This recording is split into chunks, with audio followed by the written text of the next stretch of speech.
본 방송에서 제공하는 투자 정보는 투자 판단에 대한 조언입니다. 방송에서 제공하는 주식의 가치, 가격 상승 및 가격 하락에 대해서는 방송사에서 보장하지 않습니다.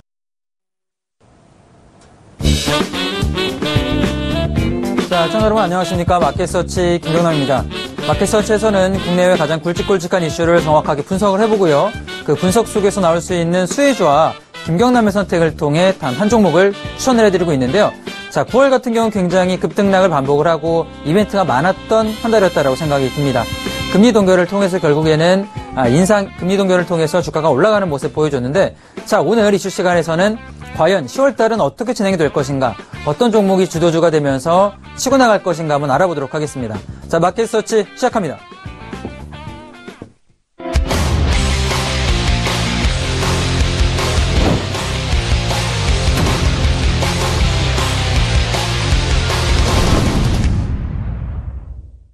자, 국내 증시 시작하기 전에 글로벌 전일 어떻게 움직여줬는지 글로벌 증시 먼저 알아보도록 하겠습니다. 우선 도이치방크 우려감으로 인한 미국 증시 하락이 조금 보여졌는데요.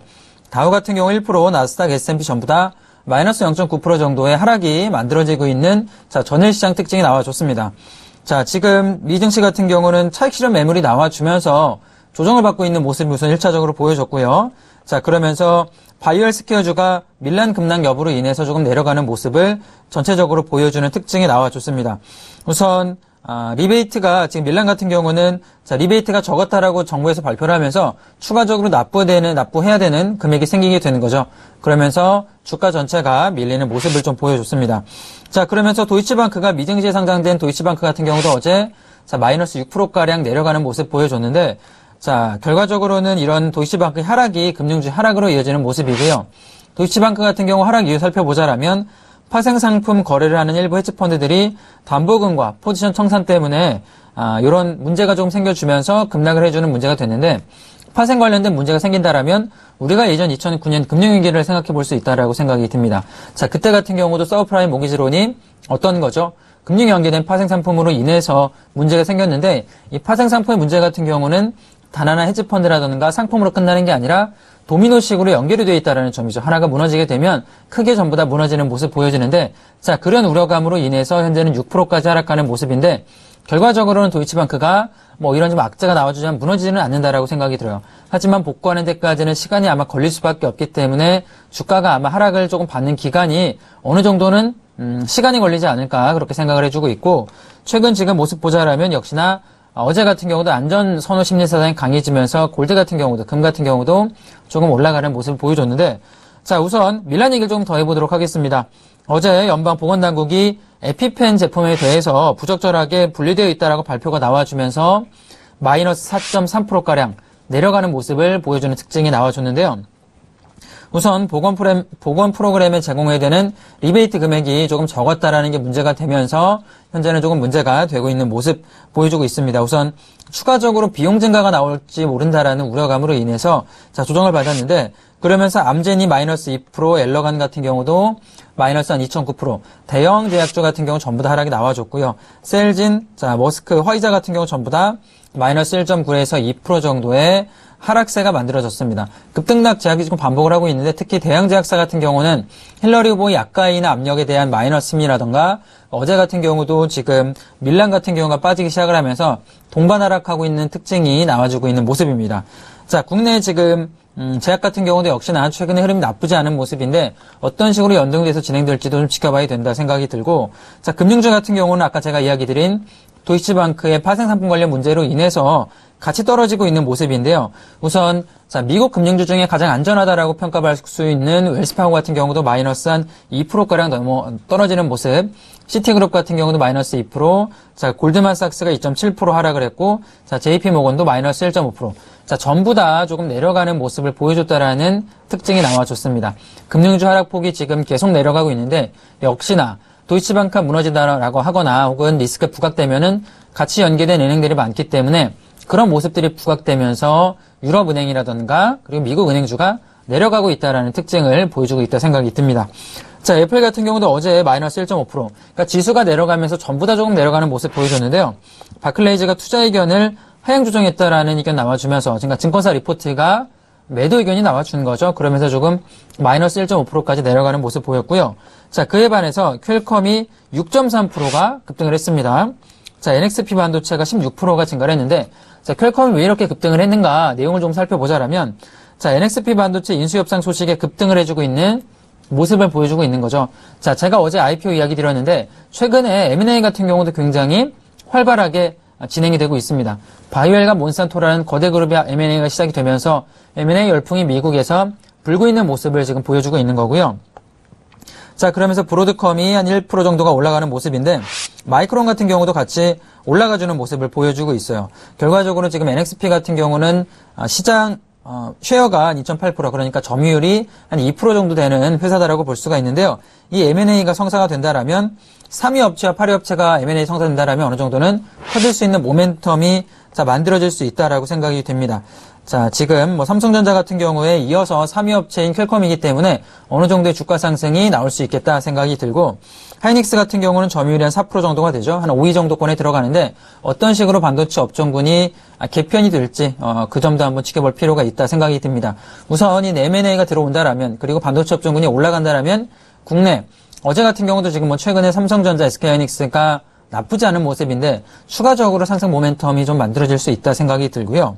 자, 그러면서 글로벌 컨설팅 업체인 엑센추어 같은 경우도 한 4%가량 실적 개선 기대감으로 상승해 주고 있는 모습. 자, 슬슬 이제 2분기 실적기 마감이 되고 나서 실적 기대 관련 기대감이 없다가 이제 3분기 실적 시즌이 다가오고 있는 모습이죠. 그러면서 실적 기대감으로 인한 주가 상승이 만들어지고 있는데 시청자 여러분들의 종목군들 과연 3분기는 어떻게 진행이 될지도 한번 지켜볼 필요가 있다고 생각이 됩니다. 분명히 실적 나와주는 종목군 위주로 선별돼서 올라가는 장세가 10월 달에는 만들어질 가능성이 굉장히 높다라고 보여지고요. 2분기 GDP 같은 경우 이야기해보자라면 어제 GDP 발표 나와줬는데 전기 대비 1.4% 정도 증가해서 좀 조정치보다 1.1%보다 좀 상승해주는 모습을 만들어주고 있습니다. GDP 같은 경우는 전기 대비 올라가는 모습 보여주고 있고요. 자, 내용을 조금 들어가자라면 민간 소비가 4.3% 증가를 기록을 했고요. 민간 거주 투자 같은 경우 1% 정도. 자, 전체적으로는 지표가 굉장히 잘 나와주고 있는 모습을 보여줍니다. 자, 여기에 인플레이션만 조금만 살아나 준다라면 12월 금리 인상 같은 경우는 충분히 가능하지 않을까. 지금 지표 모습만 보더라도 판단이 된다 생각이 들고요. 자, 유럽으로 한번 넘어가 보도록 하겠습니다. 유럽은 에너지주가 급등해준 특징이 보여줬는데 도이치방크 같은 경우는 유럽 증시까지는 문제가 없다가 미증시에서 올라오면서 마이너스 급락폭이 나와서 문제가 됐던 건데 우선 어제 독일이 마이너스 한 0.3% 내려갔고요. 자, 영국은 1% 이상 올라가는 모습 보여줬고 프랑스, 이탈리아 전부 다 올라가는 모습 보였습니다. 특징이 어떤 이유가 있나 보면 자, 로얄 더치쉘 같은 경우 어제 6%가량 급등을 해줬어요. 자, 그 이유 살펴보자면 역시나 유가가 어제도 급등했기 때문에 같이 올라가는 모습. 국내 정유주 같은 경우도 어제 저희가 마켓 서치 짚어드렸지만 올라가는 모습 보였죠. 자, 그러면서 BHB 빌리톤 6.4%, 앵글로 아메리칸 6%. 자, 지금 N이라든가 토탈 같은 경우 전부 다 4%가량 올라가지고 있는데 원자재주가 전반적으로 동반 상승, 정유주와 원자재주가 같이 올라가주는 모습 보이고 있습니다. 현재까지 모습 보자라면 추가적인 상승은 10월달 같은 경우 충분히 만들어질 수 있다라고 생각이 되는데 우선 역시나 유가 상승이 가장 큰 모습을 가지고 있다. 유가 상승이 가장 큰 원인이다 보여집니다. 자, 그러면서 코르멘츠방크 같은 경우는 마이너스 3%가량 내려갔는데 자, 구조조정 일환으로 배당 삭감할 것이다라고 이야기 나와주면서 내려갔고요. 자, 독일항공사인 루프탄자 같은 경우도 마이너스 한 2.7%가량 내려가는 모습을 보였습니다. 전체적으로는 워낙에 지금 원자재 정유주가 올라가 주면서 급등해주고 있는데 역시나 원자재 가격이 올라간다라면 저희가 이슈 시간에 알아본 대로 알루미늄이라든가 철강 가격 올라갈 수가 있겠죠. 현대제철이라든가 혹은 알루미늄 기업들, GS라든가 정유주 같은 경우도 10월달 같은 경우는 한번 유심히 지켜볼 필요가 있다라고 생각이 듭니다.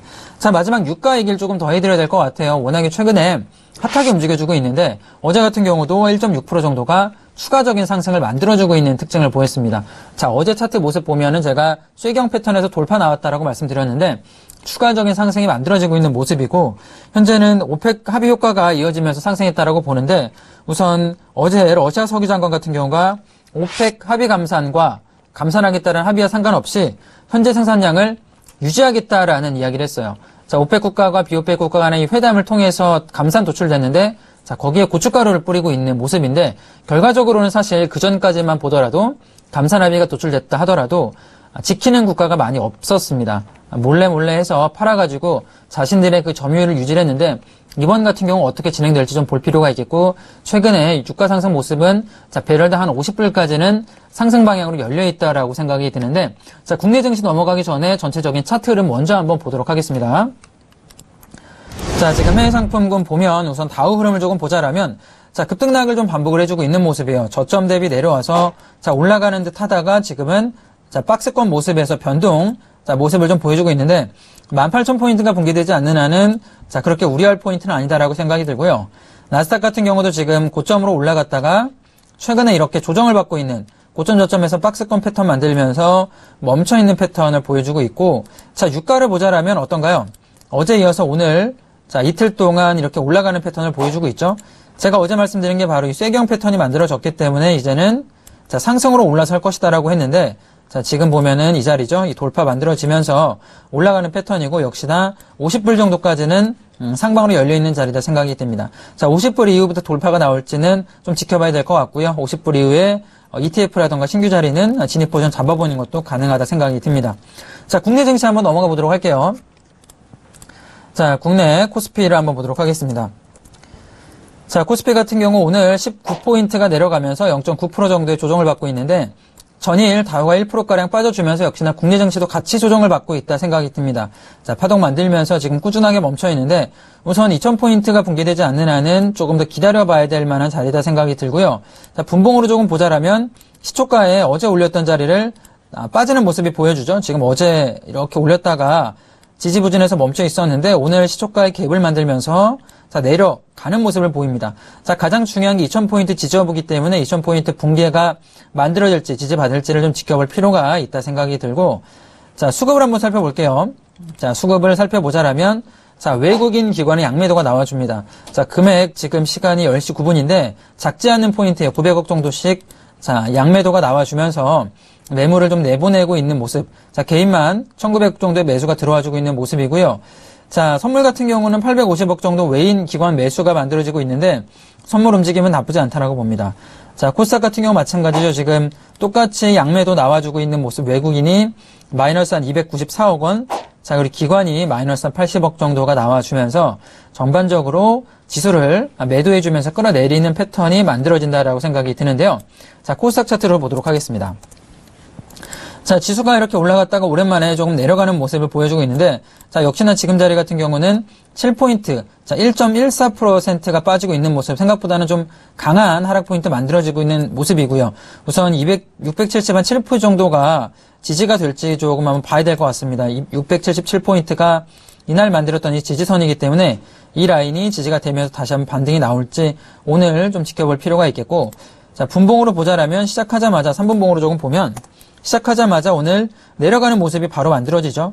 갭을 조금 빼서 688포인트로 시작을 했다가 바로 한번 급락을 시키는 모습. 자, 기관 외국인의 투매 물량이 나와주면서 하방 조정받고 있는 모습인데 자, 코스닥 같은 경우는 전일 나스닥이라던가 다우에 좀 비교할 필요가 있다라고 생각이 들어요. 다우가 내려갈 때는 더 빠르게 내려가는 모습. 그렇다고 해서 올라갈 때는 또 천천히 올라가고요. 굉장히 급등락을 반복을 하죠. 아무래도 국내 같은 경우는 대표적인 채찍 국가이기 때문에 글로벌 증시 흐름이 굉장히 민감하게 반응을 합니다. 특히 안전자산군에 돈이 조금이라도 몰린다라면 자, 이런 식으로 급락이 반복되기 때문에 항상 이야기하지만 한 눌렸을 때 진입하는 전략 어제도 말씀드렸는데요. 고점에 올라갔을 때보다는 오늘처럼 조금 지수가 전반적 눌려주면 그때부터는 내가 노리는 종목군들 분할 매수하는 전략이 좀 유효하다라고 봅니다. 하방 내려왔을 때는 실적 나와주는 종목군으로 분할 매수 나쁘지 않다라고 생각 들고 자, 710포인트까지는 저는 10월 정도 넘어가면 열려있다라고 봐요. 전반적으로 파동 만들면서 올라갈 수 있는 자리가 만들어지지 않을까 생각이 듭니다. 자, 금일 특징주까지 한번 또 알아보죠. 자, 삼성중공업을 보도록 하겠습니다. 자, 삼성중공업 같은 경우 보면 자, 오늘 상승해주는 모습 보여주고 있는데 거의 한 3% 이상 올라가는 모습, 지금 꼬리를 달면 조금 내려가는 모습 보여주는데 거의 수주 물량이 이번에 새롭게 만들어지면서 상승해주고 있는 모습을 보여주고 있습니다. 수주 물량 최근에 굉장히 어려웠죠. 삼성중공업 필두로 해서 조선업종이 전반적으로 어려웠는데 자, 이번 수주 물량으로 인해서 고점 돌파가 만들어지고 있는 패턴 전 나쁘지 않다라고 보고요. 차트 한번 보면서 설명드리도록 하겠습니다. 자, 최근 흐름 보면은 좀 하방에서 지지부진했죠. 길게 보자라면 2014년부터는 워낙에 조선업종 힘들면서 내려왔다가 지금 자리는 6월 달부터는 이렇게 반등이 만들어지고 있는 자리. 자, 의미 있는 고점 돌파가 오늘 만들어지는 모습을 보여줬는데 우선 9,200원짜리가 붕괴됐기 때문에 돌파됐기 때문에 추후에 정고점 부근인 11,000원 부근까지는 열려있는 패턴으로 변경이 됐고요.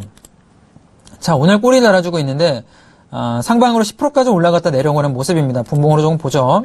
시초가에 한번 올라갔다가 내려가는 모습이죠. 지수가 힘이 없기 때문에 아마 그렇게까지 추가적으로 상승하기보다는 조정받고 있는데 자, 결과적으로 지금 자리도 나쁘지 않다라고 봅니다. 하방에 매수하신 분들은 가져가는 자리 충분하다라고 보고 신규 진입할 분들은 저는 9,000원 초반까지 밀려준다라면 자, 그때 신규적인 포지션으로 진입하는 전략이 좋다라고 생각이 들어요. 우선 추가적으로 단기 모멘텀 통해서 수주 물량이 워낙 많기 때문에 11,000원 정도까지 보는 전략 좋다라고 생각이 들고 자, 웨이포트 보도록 할게요.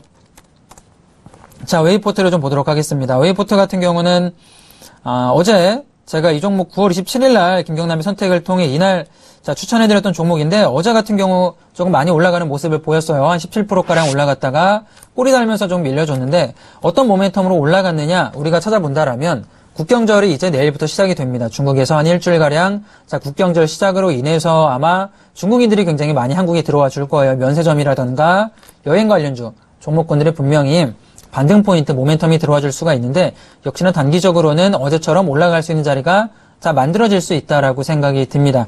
자, 차트를 보면서 또 한번 설명을 해드리죠. 자, 9월 27일 같은 경우 이날이었습니다. 이날 저희가 11,100원대에서 추천해드렸는데 이 종목 어제 1,400원까지 올라갔기 때문에 자, 반 정도는 분할 매도를 하신 분이 계실 거다라고 생각이 들어요. 17%까지 자, 올라갔다 8% 마감이 됐죠. 오늘 흐름 모자라면 무너지기보다는 오히려 받쳐주는 모습 보이기 때문에 저는 충분히 이 종목 같은 경우는 이번에 나와주는 국경적 모멘텀으로 인해서 가져가는 자리 충분하다고 봅니다.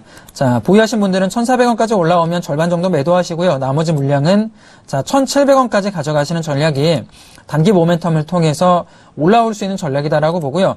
아까 말씀드린 삼성중공업 같은 경우도 역시나 단기 모멘텀 충분히 가능합니다. 수주 관련해서 단기 모멘텀으로는 올라올 수 있는 자리이기 때문에 11,000원까지 보는 전략 충분히 가능하다. 중장기로 보기보다는 단기적으로 보는 전략이 유효하다라고 생각이 듭니다. 자, 전체적으로 글로벌 증시랑 국내 증시까지 한번 알아봤는데요. 자, 오늘 제가 10월 증시 전략에 대해서 한번 이야기 드릴 텐데 과연 어떤 모멘텀이 있고 어떤 식으로 10월에 진행이 될지 한번 알아보도록 하겠습니다.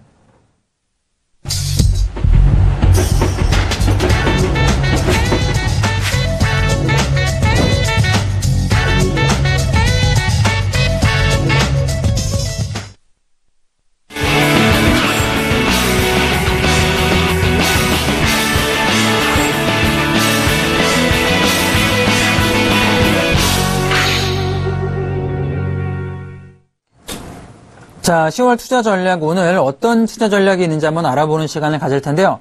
자, 우리가 10월 알아보기 전에 9월을 한번 복기를 해보자라면 굉장히 글로벌 이벤트가 많았습니다. 사실 가장 중요했던 거는 두 가지가 있을 수가 있는데 첫 번째 같은 경우는 미 대선 후보들의 흐름이었죠. 어떤 식으로 조금 공약을 내세울 것인가 굉장히 중요했었고 두 번째 같은 경우는 금리 동결, 그러니까 금리 인상할 것인가 동결할 것인가 이게 굉장히 중요했었는데 역시나 마켓서치 저희가 뭐 말씀드린 대로 추석 전으로 해서 올라가는 장세가 만들어졌죠. 금리 동결이 나와주고 장세가 한번 끌어올리는 모습 보였는데 오늘 전일목 급락을 통해서 조금 내려가는 모습을 좀 보여주고 있습니다. 자, 10월달 같은 경우 그렇다면 다시 한번 전고점인 2070포인트 돌파를 성공을 해서 2100포인트, 150포인트까지 올라갈 수 있는 자리가 만들어질지 한번 알아보고요. 어떤 수혜 종목군이 나올 수 있을지도 한번 알아보도록 하겠습니다. 자, 대표적으로 9월 같은 경우는 움직였던 종목군들, 지수 같은 경우는 롤러코스터를 탔지만 대표적으로 움직인 종목군 우리가 곰곰이 한번 생각해보면 기억나는 건 사실 대선 테마주밖에 없다라고 생각이 들어요. 대선 테마주를 제외하고 나서는 다른 종목군들의 흐름이 어땠나요? 굉장히 급등락만 반복했지 추가적인 움직임은 없었죠. 결국에 반기문 테마주 내외는 뭐 지진 관련주, 자, 이런 종목군들이 주로 움직임이 나와줬는데, 자, 10월 같은 경우는 전체적 어떤 흐름이 있을지 한번 보도록 하겠습니다. 자, 첫 번째 같은 경우는, 자, 여전히 지금 FOMC와 우리 BOJ를 통해서 위험 선호 심리 사상이 지금 좀 축소해주고 있는 모습을 많이 보여줬습니다. 결과적으로는 유가가 올라가는 모습 보여주고 있는 것 자체가 코스피 쪽에서는 수혜로 좀 작용할 가능성이 굉장히 높아요. 가치 위험 자산군에 들어가기 때문에 10월 같은 경우 유가가 급증해준다라면 추가적인 국내 증시 같은 경우도 수급이 좀 들어올 수 있는 가능성은 충분히 있다. 자, 이렇게 볼 수가 있겠고요. 우선 여러 가지 조금 이벤트들이 많이 준비가 되고 있습니다. 특히 글로벌 이벤트들이 10월달 같은 경우도 굉장히 많이 준비가 되고 있는데, 자, 과연 그런 이벤트들을 다 통해서 다시 한번 지수가 업그레이드 될지는 2100포인트 이상 올라갈지는 저는 물음표다라고 생각이 들어요. 쉽지는 않을 것이다. 저는 이렇게 생각이 들고 있는데, 자, 어떤 이벤트들이 남아있나 조금 살펴보자라면, 대선 관련 TV 토론회 이벤트 같은 경우도 있고, 유럽 쪽에서는 여러 가지 투표 이야기가 있는데, 자, 굉장히 이벤트들이 많이 남아있다. 이런 특징이 있고요. 자, 그리고, 오펙이 얼마 전에 드디어 감산에 성공을 했죠. 자, 며칠 전에 감산 합의 성공으로 인해서 유가가 올라가고 있는데, 자, 10월 같은 경우는 어떻게 보면 가장 중요한 포인트가 이 유가 상승이 가장 중요한 모멘텀이 되지 않을까 그런 생각도 듭니다. 유가 상승 나와준다라면 최근에 어제 같은 경우도 마찬가지고요. 정유주라던가 화학주가 급등하는 모습을 보여줬죠. 그동안까지만 하더라도 실적은 굉장히 잘 나왔지만 유가가 지지부진했기 때문에 추가적인 상승 모멘텀을 조금 없는 모습이었는데 어제부터 이제 상승이 시작됐다라고 생각이 됩니다. GS 혹은 SOL 같은 경우는 지금 3% 이상의 급등이 나와줬는데요. 아마 10월 같은 경우는 이 정유주 상승 랠리가 조금 만들어지는 모습 혹은 케미칼 업종군, 화학 업종군이 올라갈 수 있는 자리가 될 수 있다 이렇게 생각이 드는데요. 케미칼 업종이라든가 화학, 정유주 같은 경우도 한번 볼 필요가 있겠고 역시나 실적 이제 발표가 되기 때문에 정유주 같은 경우 당연히 좋게 발표가 될 겁니다. 역시 그런 모멘텀을 통해서는 정유주 업종군도 한번 압축해서 볼 필요가 있지 않나 그렇게 생각이 들어요. 제가 차트를 하나 준비해봤습니다. 차트를 보도록 하죠. 자, 지금 코스피 제한적인 박스권 등락의 무게다라는 글을 가져왔는데요. 자, 우선 외국인의 이게 수급입니다. 지금 위로 올라가면 외국인의 매수가 조금 들어와 준 거고요. 내려간다라면 매도가 나와 준 건데 8월부터 9월까지 외국인 흐름 보자라면 급등락을 반복을 하고 있는데 전반적으로는 자, 외국인의 매수 쪽으로 힘이 조금 쏠리고 있는 모습. 자, 그리고 이 검정색 선이 코스피 차트 모습인데 코스피 같은 경우 어떤가요? 외국인의 순매수가 들어올 때는 상방으로 올라가고요. 외국인의 매도가 나올 때는 내려가는 모습. 자, 결국에 저는 그렇게 생각을 합니다. 국내 증시를 움직이는 건 바로 외국인이다라고 생각이 들고요. 그들의 포지션이 가장 중요하다라고 볼 수가 있는데 최근 흐름 자체는 이제는 하방에서 들어 올리는 모습을 보여주고 있고 이번에 금리 동결을 통해서 10월 같은 경우는 다시 한번 2100포인트까지는 한번 들어 올리는 자리가 되지 않을까 그렇게 보여집니다. 외국인의 수급을 통해서 한 번 정도는 올라가는 모습이 보이지 않을까. 지금 상단 포인트로 2080포인트까지 여기 마련이 되어 있는데 2080포인트 혹은 2100포인트까지는 한 번 정도는 시도해 볼 수 있을 만한 자리가 만들어지지 않을까 생각이 들어요. 2100포인트 이상 돌파까지는 저는 물음표다라고 생각 들지만 상방 충분히 2050에서 100포인트 선에서는 올라갈 만한 자리가 만들어지지 않을까 그렇게 보여지고 자, 두 번째 차트 한번 보도록 하겠습니다. 자, 이게 제가 유가 차트를 한번 가져와 봤어요. 언제부터냐면 2015년 12월에 있는 유가 모습이랑 그리고 최근에 9월달까지 거의 한 1년 동안의 유가 흐름을 한번 가져와 봤는데 제가 이걸 왜 가져왔냐면 역시나 10월에 가장 큰 이벤트는 정유주, 즉 유가가 상승을 해주면서 랠리가 한번 나올 수 있기 때문에 가져와 봤는데요. 자, 최근의 흐름이 어땠냐면 2월달부터 사실 배럴당 26불까지 한번 내려갔습니다. 굉장히 저유가까지 만들어지면서 정유주라든가 업종군들이 그렇게 좋은 모습은 아니었는데 자, 상방으로 이렇게 올라가는 모습 보였죠. 그러면서 배럴당 50불까지 6월 달에 복귀해주는 모습 보였고 그 6월부터 지금 9월 말까지는 배럴당 50불과 40불 사이에서는 박스권 패턴을 보여주고 있어요. 그 전까지만 하더라도 유가가 굉장히 싸다라면 분명히 국내 증시 혹은 국내 경제에 좋다라고 생각을 많이 했지만 막상 뚜껑 열어보고 저유가가 지속이 되다 보니까 어떤가요? 러시아나 남미 국가들 특히 원유를 생산해서 판매하는 사우디 같은 경우도 마찬가지고 이런 주로 원유 생산 국가들이 굉장히 경제가 안 좋다 보니까 수출을 기반으로 하는 코스피 업종군들은 타격을 받을 수밖에 없습니다. 예를 들자라면 러시아 같은 경우도 유가 하락으로 인해서 경제가 문제가 생기다 보니까 현대기아차 같은 경우도 판매량이 올라가기보다는 감소하는 모습. 남미 국가 같은 경우도 마찬가지로 타격을 입을 수밖에 없는데 유가가 다시 한번 반등해 준다라면 이런 수출 기업들 혹은 남미 기업들 같은 경우 남미 회사에 진출해 있는 기업들 같은 경우는 충분히 수혜를 입을 수 있다라고 생각이 들어요. 유가 상승이 조금 중요한 모멘텀이 될 수가 있고 최근에 이렇게 박스권 모습이 있지만 저는 배럴당 50불대까지는 한번 치고 올라가는 패턴이 만들 수 있다라고 좀 보여집니다. 다음 화면 보도록 할까요? 자, 이게 조금 압축을 해봤어요. 조금 압축을 해서 60분 봉인데 자, 지금 8월 1일부터 유가 흐름을 조금 보자라면 아까 제가 설명드린 유가 이렇게 힘이 모였습니다. 변동성이 조금 많이 확대가 됐지만 방향성은 없었어요. 변동성만 있었지. 근데 그게 바로 오펙 감산 합의를 통해서 만들어지기 시작을 했고 분명히 단기적 모멘텀을 통해서는 올라갈 만한 자리가 역시 차트를 통해서 볼 수가 있다. 하지만 50불을 제가 왜 그렇게 중요하게 보고 있냐면 쉐일오일 같은 경우도 50불 이상부터는 점점 더 생산이 늘어나기 시작을 할 겁니다. 공급 증가를 막을 만한 모멘텀은 없어요. 공급 증가 나온다라면 유가는 결국에 하락할 수밖에 없기 때문에 50불 내에서 얼마나 좀 오랫동안 멈춰줄 것인가 혹은 하방으로 내려간다라면 어디까지 내려갈지가 굉장히 중요합니다. 자, 배럴당 50불 이상권에서 어떤 움직임 나올지 자, 계속 이슈 시간에 조금 알아보도록 할 거고요. 자, 다음 화면 좀 보도록 할까요? 우선 오펙과 이란의 월별 산유량 추이를 볼 수가 있는데 자, 결국에 이런 감산의 키는 러시아도 쥐고 있지만 이란이 쥐고 있다라고 생각이 듭니다. 자, 핵협상, 경제제재 해체 이후에 산유량이 급증을 했죠. 그 전까지만 하더라도 핵 문제 때문에 완전히 수출이 막혔어요. 그런데 그게 얼마 전에 오바마 행정부를 통해서 이번에 경제제재가 해체가 됐죠. 그러면서 올라가고 있는데 자, 그 전까지만 하더라도 산유량 추이가 100이라고 본다라면 아직까지 어떤가요? 2008년대라든가 2009년도까지 올라오는 모습이 아닙니다. 아직 뭐 최대한 15%가량 더 생산을 추가를 해야 예전에 생산했던 그런 마켓 쉐어를 가져올 수가 있는데 아직까지는 점유율이 조금 부족한 모습이에요. 하지만 이란 같은 경우도 이번에 감산에 표면적으로는 합의를 했다라고 이야기를 하고 있는데 사실 이란이라 이런 그 산유국들의 문제점 뭐냐면 밀매를 통해서 몰래 뒤로 이렇게 빼돌리는 걸 많이 하는데 과연 어떤 식으로 조금 감산이 이행이 될 것인가. 자, 그 점도 좀 중요한 10월의 투자 포인트가 되지 않을까. 자, 그렇게 생각이 듭니다. 자, 우선 이런 식으로 유가까지 한번 알아봤고요.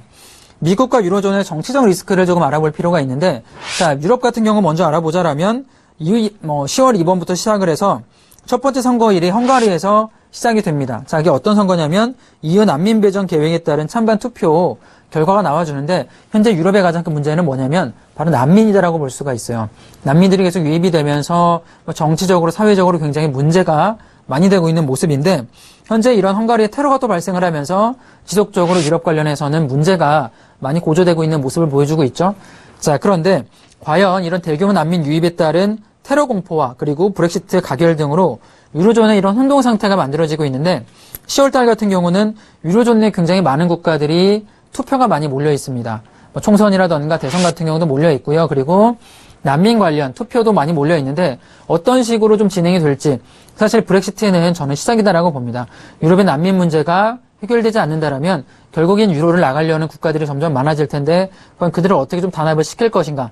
이 점도 역시 10월 증시가 올라갈 때 가장 조금 불거질 수 있는 리스크 요인 중에 하나가 될 것이다 라고 생각이 들고 이 유럽의 난민 문제를 떠나서 아까 좀 이야기 드린 도이치방크 같은 경우도 역시 큰 리스크 팩터가 될 수가 있겠죠. 은행주가 계속 내려간다라면 유럽 같은 경우는 금융주가 굉장히 중요한 축을 담당하고 있는데 이 금융주에 대한 신뢰도가 문제가 생긴다라면 역시 주가가 조금 더 올라가기에는 부담적인 요소로 작용을 할 수밖에 없습니다. 뭐 개별 종목군은 다르게 움직이겠지만 큰 그림을 그려보자라면 역시나 은행주 같은 경우도 문제될 소지는 충분히 있다라고 보여지고요. 자, 그 이후에 미국으로 한번 넘어가 보자라면 이제 얼마 전에 화요일이었죠. 이번 주 화요일 날 TV 대선 토론회가 1차가 벌어졌는데 힐러리 후보의 현재 평가로는 승리로 끝났다라고 평가를 할 수 있습니다. 자, 10월달 같은 경우 2번 정도의 이벤트가 남아있는데 차트를 좀 보도록 하죠. 자, 지금 차트를 보면 자, 지금 이거는 미국과 유로존의 변동성 지표인데요. 변동성 지표 먼저 얘기를 조금 해드리면 자, 빅스 지표 같은 경우는 제가 뭐 예전에도 한번 설명드린 적이 있던 것 같은데 공포지수라고 볼 수가 있어요. 이게 어떤 거냐면 2016년 6월달 같은 경우 브렉시트를 국민투표 전 변동성 확대 구간이라고 써있는데 이때 브렉시트가 단행이 되면서 시장이 굉장히 공포에 떨고 공포가 나오면 어떻게 되죠? 지수가 하락을 하는 모습 많이 보여주죠.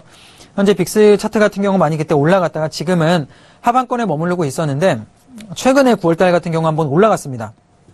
바닥권에서 올라가는 모습 보였는데 어떤 이유로 올라갔나 찬찬히 모르게 생각을 해보자라면 역시 금리 인상이 될지도 모른다라는 걱정 때문에 주가가 좀 내려가면서 이 빅스 차트 자체가 올라갔었는데 결과적으로 금리 동결되면서 자 그런 리스크 요인이 많이 해소가 되면서 아직까지도 바닥권에 조금 머무르고 있는 모습이 보여지고 있어요. 사실 이 차트가 올라오지 않는 한은 저는 주가 같은 경우는 아마 안정적으로 진행될 가능성이 충분히 가능하다, 충분히 있다라고 보고 그런 점 보자라면 추후에 10월달 같은 경우는 이 유럽 쪽 리스크가 좀 완화가 된다라면 충분히 올라갈 만한 자리가 될 수 있다 생각이 들고 자 다음에 보도록 하죠. 자, 미국 대통령 선거 관련 주요 일정입니다. 자, 굉장히 중요한 일정인데 우선 2차 미국 대선 후보자 토론회가 10월 9일 날 진행이 됩니다.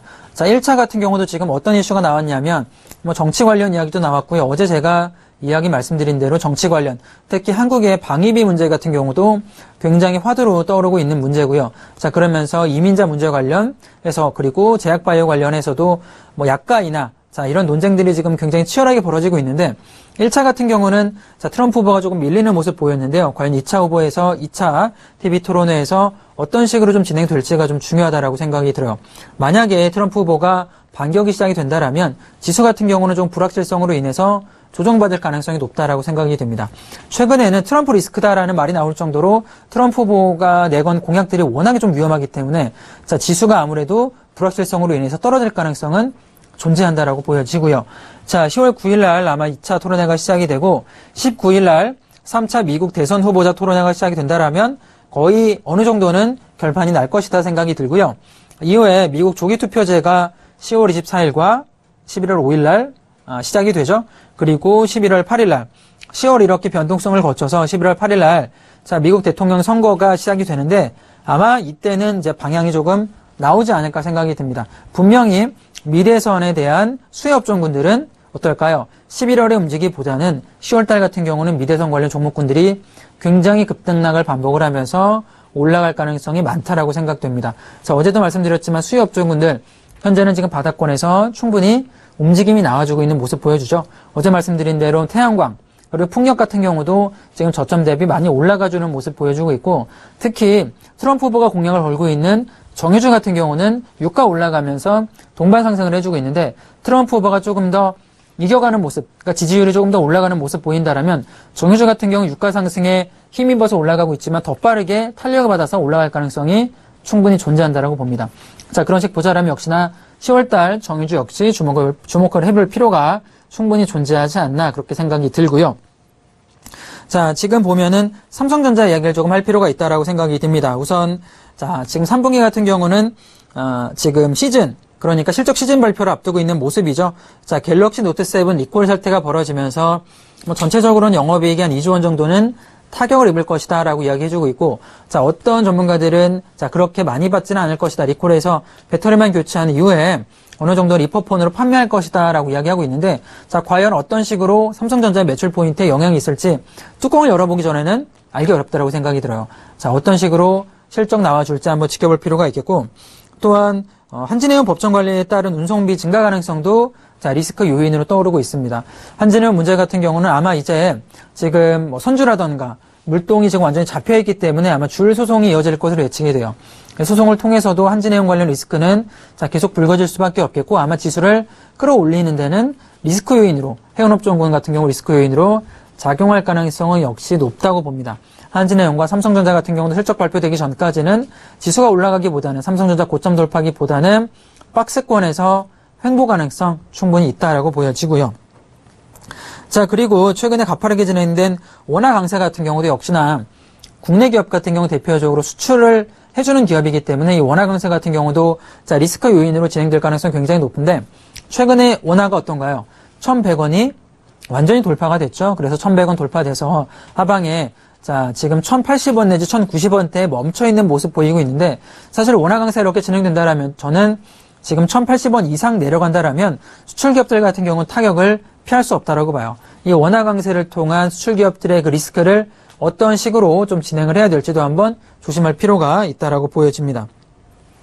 자, 그런 여러 가지 악재 요인임에도 불구하고 저는 IT 업종군, 특히 반도체 같은 업종군들은 추가적으로 아마 10월달 같은 경우도 올라갈 가능성은 조금 있다라고 생각이 들어요. 뭐 어제 같은 경우도 마찬가지로 미국 증시 제가 말씀을 드렸었는데 전일 미증시 같은 경우도 반도체 업종군들이 M&A를 통해서 어땠죠? 많이 올라왔음에도 불구하고 모멘텀 들어와서 올라가는 모습을 계속 보여주고 있다. 자, 이런 점을 보자라면 국내 업종군 같은 경우도 반도체 업종군이 아직 죽지 않았다라고 판단할 수 있을 것 같고요.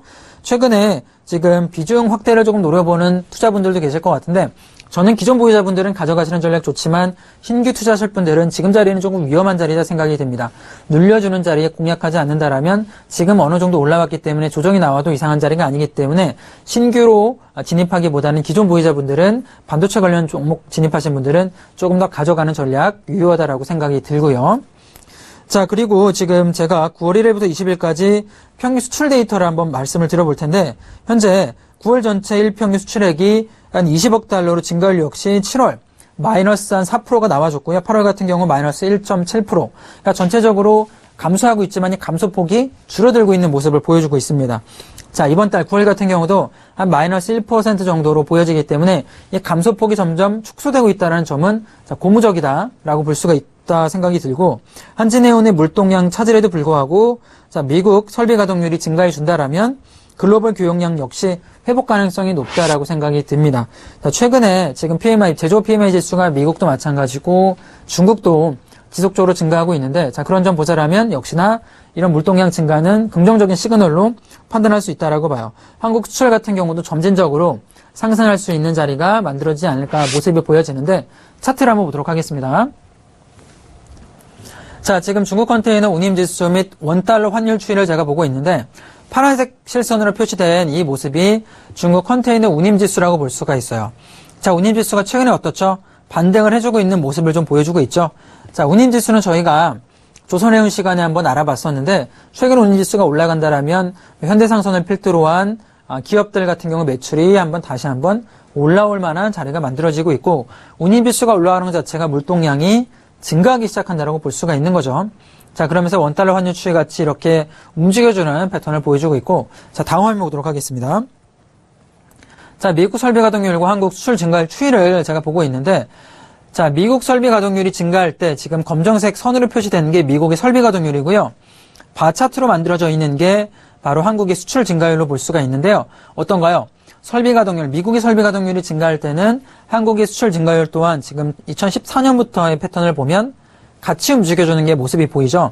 그리고 미국의 설비 가동률이 하락을 할 때는 한국 수출 증가율 또한 내려가는 모습 보이는데 자, 지금 이 올라와주고 있는 모습 2016년 자, 7월 이후에 8월부터는 이 한국 수출 증가율이 올라가는 모습 보여주고 있고 설비 가동률 같은 경우도 2016년 1월에 저점을 찍어주고 나서 반등이 들어와주고 있는 패턴을 보여주고 있습니다. 자, 전체적으로는 저점은 좀 찍어줬다라고 판단이 됩니다. 그 전까지 굉장히 수출업종군들이 힘든 시절, 특히 2016년 1월 달 같은 경우 굉장히 힘들었는데 최근 흐름 자체 보자라면 회복을 해서 올라가고 있는 모습, 특히 미국이 수출을 회복했다라는 것은 소비 심리가 그만큼 살아나고 있다라는 거죠. 오늘 GDP 발표도 예를 보더라도 소비 심리 같은 경우 많이 살아나고 있는 모습이기 때문에 추가적으로 국민들의 소비가 증가한다라면 한국의 수출 물량 또한 충분히 다시 한번 반등해서 추가적인 상승 포인트가 만들어질 수 있는 자리가 되지 않을까. 자, 그렇게 보여집니다.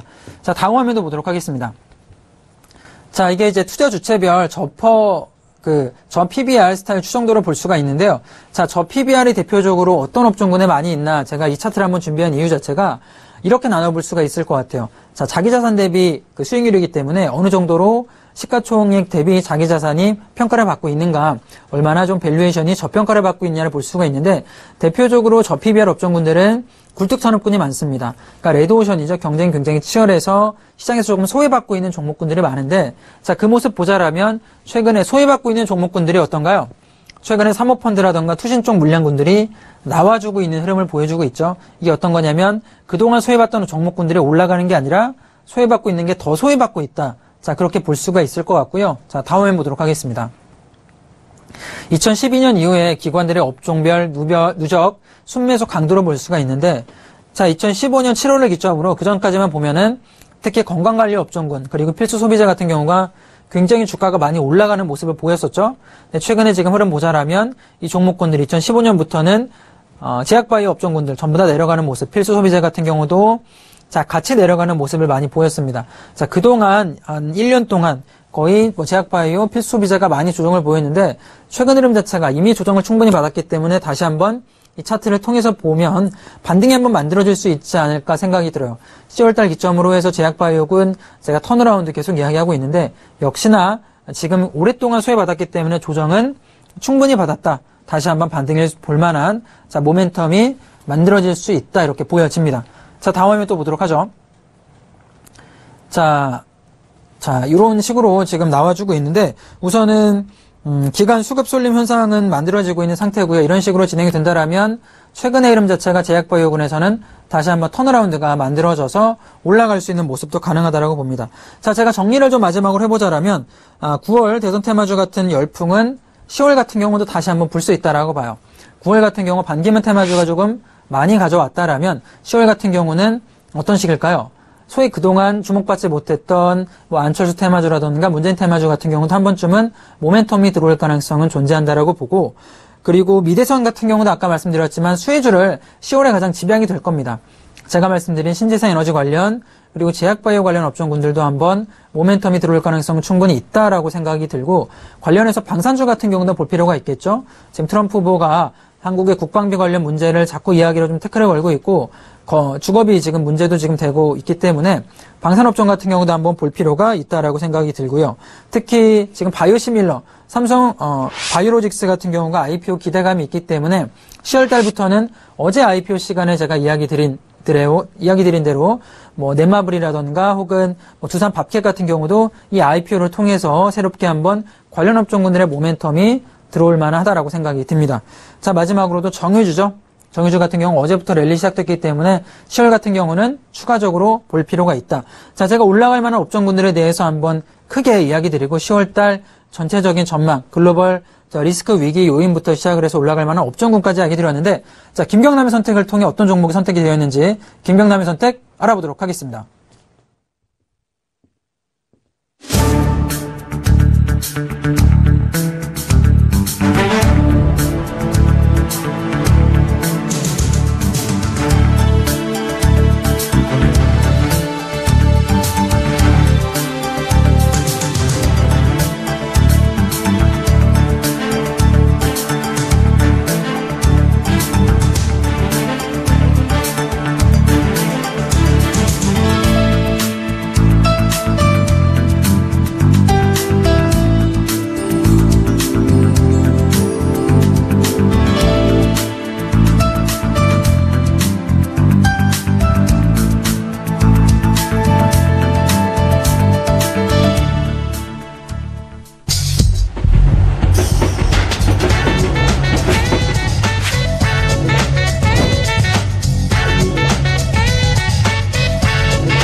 자, 오늘 10월 증시 전망에 대해서 전체적 이야기를 해드렸는데, 자, 9월 같은 경우도 굉장히 개별 종목군으로 움직였다는 특징이 있습니다.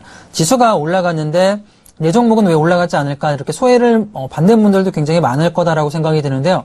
자, 10월달 같은 경우도 다르지 않을 것이다라고 생각이 들어요. 올라가는 종목군들은 빠르게 올라가겠지만, 그렇지 않은 종목군들은 굉장히 소외받을 가능성이 높고요. 그렇다면 내가 신규로 접근할 종목군들은 가능하면 제가 지금 마켓서치 이슈 시간에 말씀드린 대로 특정 종목군으로 진입할 필요가 있다라고 생각이 들어요. 정유주라던가 혹은 대선 관련, 미국 대선이라던가 국내 대선 관련 종목군으로 접근을 해야 10월 달에 조금 안정적인 수익이 나오지 않을까 생각이 드는데, 자, 김경남의 선택 어떤 종목이 선택되는지 한번 알아보도록 하겠습니다. 자, 김경남의 선택은 자, 다물 멀티미디어입니다. 자, 다물 멀티미디어가 어떤 종목인지 한번 설명을 드려보면, 자, 멀티미디어와 통신용 비메모리 반도체 칩의 설계 및 개발을 하는 회사다라고 볼 수가 있을 것 같고요.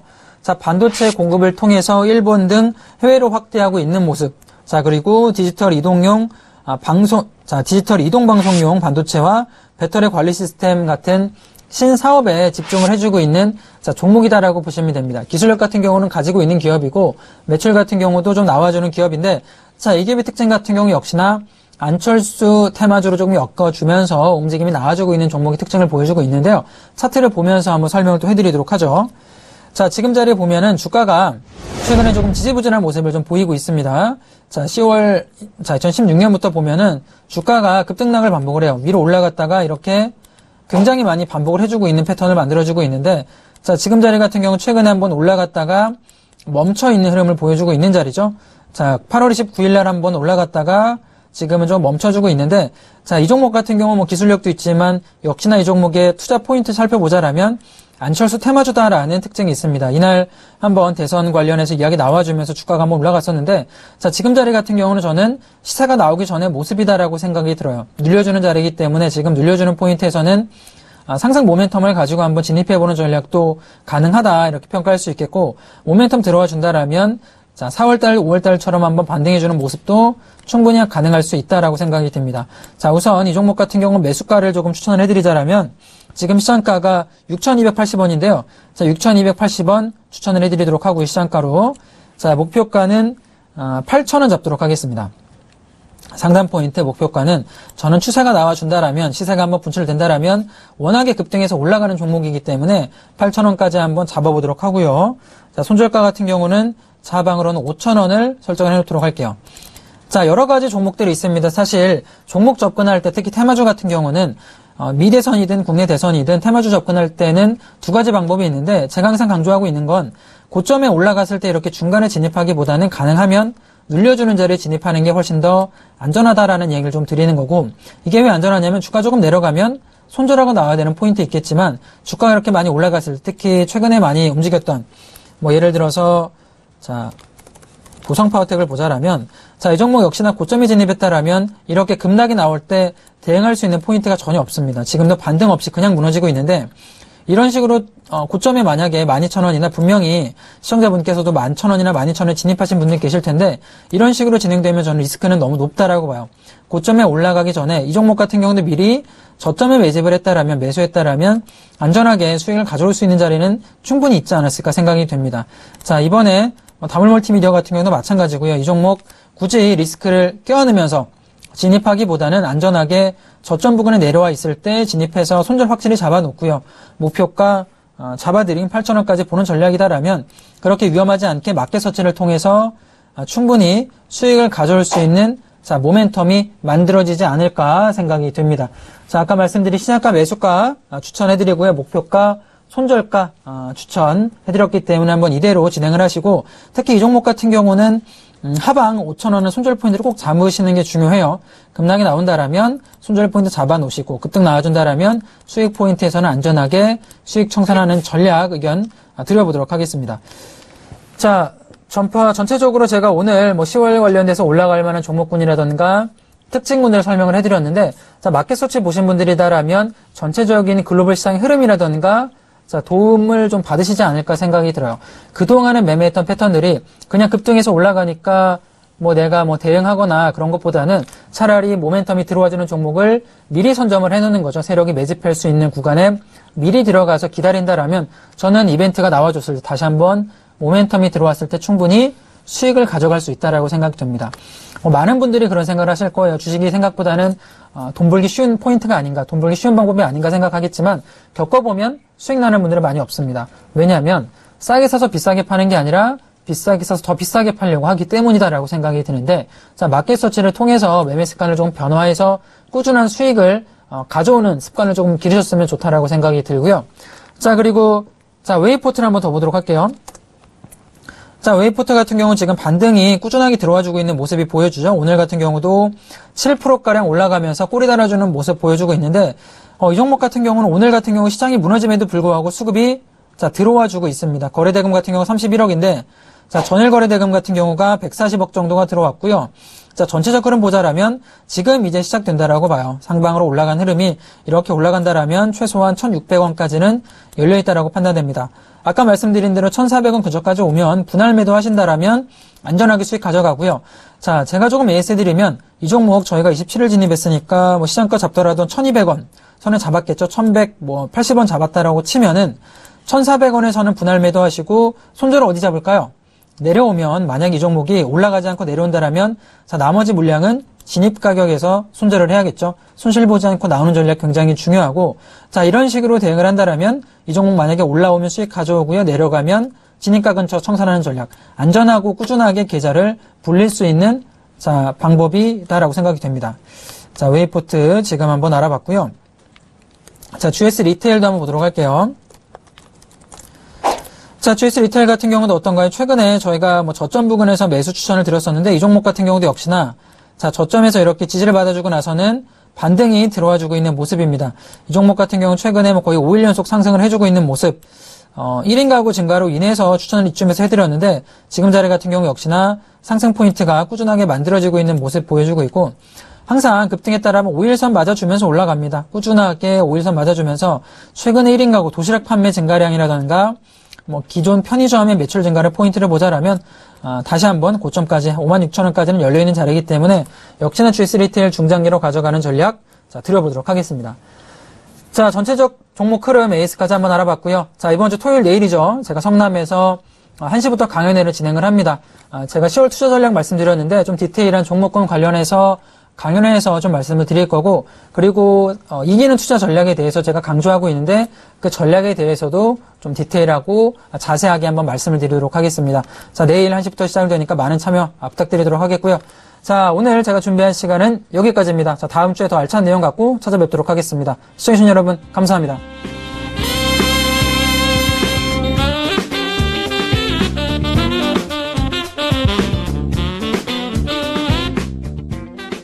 본 방송에서 제공하는 투자 정보는 투자 판단에 대한 조언입니다. 방송에서 제공하는 주식의 가치, 가격 상승 및 가격 하락에 대해서는 방송사에서 보장하지 않습니다.